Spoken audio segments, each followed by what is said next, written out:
शान्ताकारं भुजगशयनं पद्मनाभं सुरेशं विश्वाधारं गगनसदृशं मेघवर्णं शुभांगं लक्ष्मीकान्तं कमलनयनं योगिभिर्धर्मज्ञं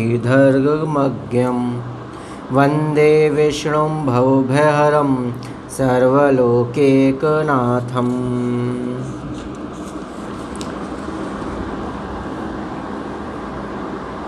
जय रामकृष्ण दोस्तों, in the last lecture we completed chapter 2 of Bhagavad Gita. Now we shall start with chapter 3 and we shall take verses from 1 to 25 of chapter 3. Arjun uvacha जयासि चेत कर्मणस्ते मता बुद्धि जनार्दन तत्किं कर्मणि घोरे माम नियोजयसि केशव। अर्जुन बोले, हे जनार्दन, यदि आपको कर्म की अपेक्षा ज्ञान श्रेष्ठ मान्य है तो फिर हे केशव मुझे भयंकर कर्म में क्यों लगाते हैं। व्यामी श्रेणेव वाक्येन बुद्धिं मोहयसीव मे तदेकं वद निश्चय येन श्रेयो अहमाप्नुयाम्। आप मिले हुए से वचनों से मेरी बुद्धि को मानो मोहित कर रहे हैं, इसलिए उस एक बात को निश्चित करके कहिए जिससे मैं कल्याण को प्राप्त हो जाऊं। श्री भगवानुवाच लोके अस्मिन् द्विविद्या निष्ठा पुरा प्रोक्ता मया नघ ज्ञानयोगेन साङ्ख्यानां कर्मयोगेन योगिनां। श्री भगवान बोले, हे निष्पाप, इस श्लोक में 2 प्रकार की निष्ठा मेरे द्वारा पहले कही गई है। उनमें से सांख्य योगियों की निष्ठा तो ज्ञान योग से और योगियों की निष्ठा कर्म योग से होती है। ना कर्मणा मनारंभा अन्ये कश कर्मयं पुरुषो अश्रुते ना चासन्न्यसनादेव सिद्धिं समधिगच्छति। मनुष्य ना तो कर्मों का आरंभ किए बिना निष्कर्मता को यानी योग निष्ठा को प्राप्त होता है और ना कर्मों के केवल त्याग मात्र से सिद्धि यानी सांख्य निष्ठा को ही प्राप्त होता है। ना ही कश्चित् क्षणमपि जातु तिष्ठत्य कर्मकृत् कार्यते हवशा कर्म सर्वः प्रकृतिजे गुणे। निसंदेह कोई भी मनुष्य किसी भी काल में क्षण मात्र भी बिना कर्म किए नहीं रहता, क्योंकि सारा मनुष्य समुदाय प्रकृति जनित गुणों द्वारा परवश हुआ कर्म करने के लिए बाध्य किया जाता है। कर्मेन्द्रियाणि संयम या आस्ते मनसा स्मरन् इंद्रियार्थान् विमूढ़ात्मा मिथ्याचारा स उच्यते। जो मण बुद्धि मनुष्य समस्त इंद्रियों को हठपूर्वक ऊपर से रोककर मन से उन इंद्रियों के विषयों का चिंतन करता रहता है वह मिथ्याचारी अर्थात दंभी कहा जाता है। यस्वित्वा इंद्रियाणि मनसा नियमारभते अर्जुन कर्मेन्द्रियः कर्मयोगम ससक्तः सा विशिष्यते।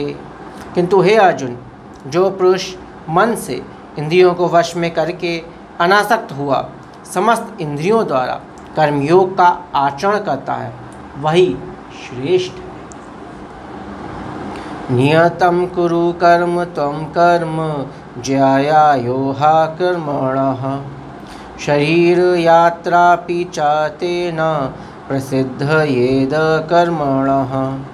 तू शास्त्र विहित कर्तव्य कर्म कर, क्योंकि कर्म न करने की अपेक्षा कर्म करना श्रेष्ठ है तथा कर्म ना करने से तेरा शरीर निर्वाह भी नहीं सिद्ध होगा। यज्ञार्थत कर्मणो अन्यत्र यो लोको अयम कर्म बंधना तदर्थम कर्म कौन्तेय मुक्त संग समाचर। यज्ञ के निमित्त किए जाने वाले कर्मों से अतिरिक्त दूसरे कर्मों में लगा हुआ ही यह मनुष्य समुदाय कर्मों से बंधता है। इसलिए हे अर्जुन, तू आसक्ति से रहित होकर उस यज्ञ के निमित्त ही भली भांति कर्तव्य कर्म कर। सह यज्ञ प्रजा सृष्टा पुरोवाच प्रजापतिः अन्नेन प्रसिविष्यध्वमेश वो अस्तित्वष्टा कामधुक। प्रजापति ब्रह्म ने कल्प के आदि में यज्ञ सहित प्रजाओं को रचकर उनसे कहा कि तुम लोग इस यज्ञ के द्वारा वृद्धि को प्राप्त हो और यह यज्ञ तुम लोगों को इच्छित भोग प्रदान करने वाला हो। देवान भावयात्तेन ते देवा भावयन्तु वः परस्परम भावयन्तः श्रेहा परमावपस्थ। तुम लोग इस यज्ञ के द्वारा देवताओं को उन्नत करो और वे देवता तुम लोगों को उन्नत करें। इस प्रकार निस्वार्थ भाव से एक दूसरे को उन्नत करते हुए तुम लोग परम कल्याण को प्राप्त हो जाओगे।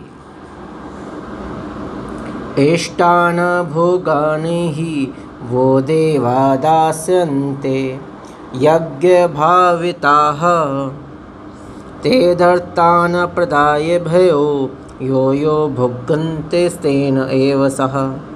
यज्ञ के द्वारा बढ़ाए हुए देवता तुम लोगों को बिना मांगे ही इच्छित भोग निश्चय ही देते रहेंगे। इस प्रकार उन देवताओं के द्वारा दिए हुए भोगों को जो पुरुष उनके बिना दिए स्वयं भोगता है वह चोर ही है। यज्ञ शिष्टाशिनः संतो मुच्यन्ते सर्वकिल्बिषैः भुज्यन्ते ते त्वघम् पापा ये पंचतयात्मकारणात्। यज्ञ से बचे हुए अन्न को खाने वाले श्रेष्ठ पुरुष सब पापों से मुक्त हो जाते हैं और जो पापी लोग अपना शरीर पोषण करने के लिए ही अन्न पकाते हैं वे तो पाप को ही खाते हैं। अन्नादि भवन्ति भूतानि पर्जन्यादन्न संभवः यज्ञा भवति पर्जन्यो यज्ञः कर्म समुद्भवः कर्म ब्रह्मोद्भवम् विद्धि ब्रह्माक्षर संभवम् तस्मात् सर्वगतं ब्रह्म नित्यं यज्ञे प्रतिष्ठितम्। संपूर्ण प्राणी अन्न से उत्पन्न होते हैं।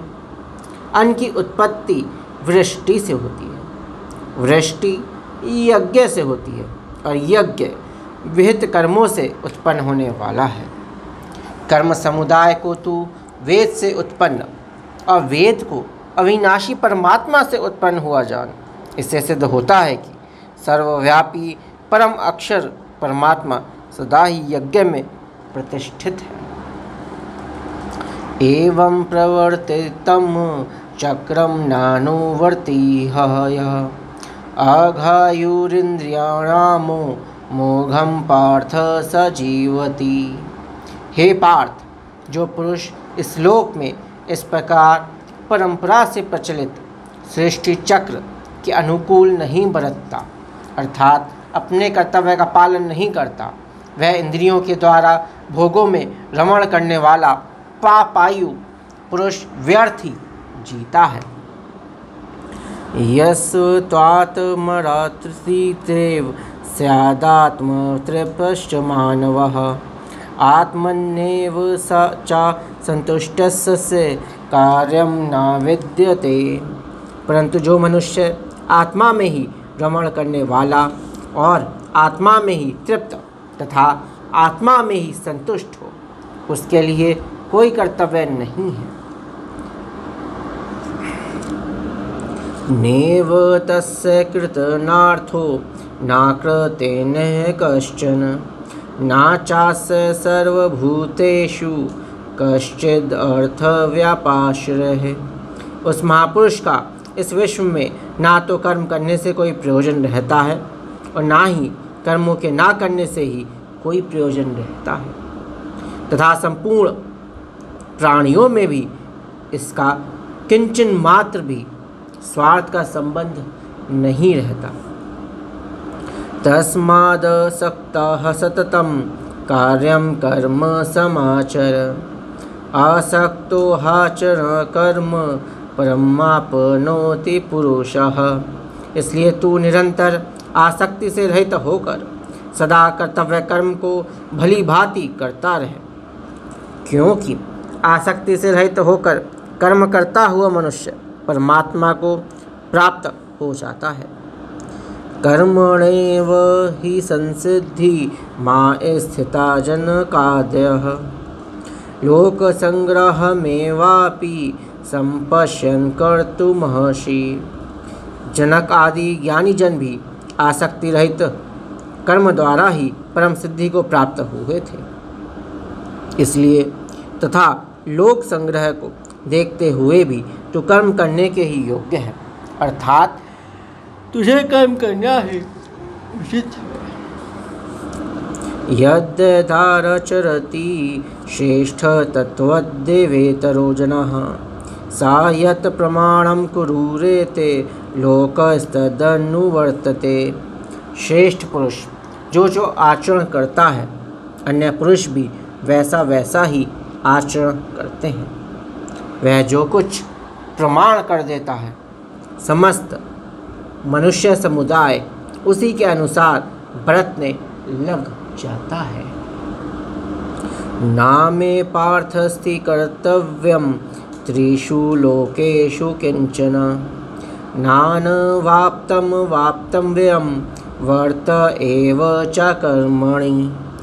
हे अर्जुन, मुझे इन तीनों लोकों में ना तो कुछ कर्तव्य है और ना कोई भी प्राप्त करने योग्य वस्तु अप्राप्त है, तो भी मैं कर्म में ही बरतता हूँ।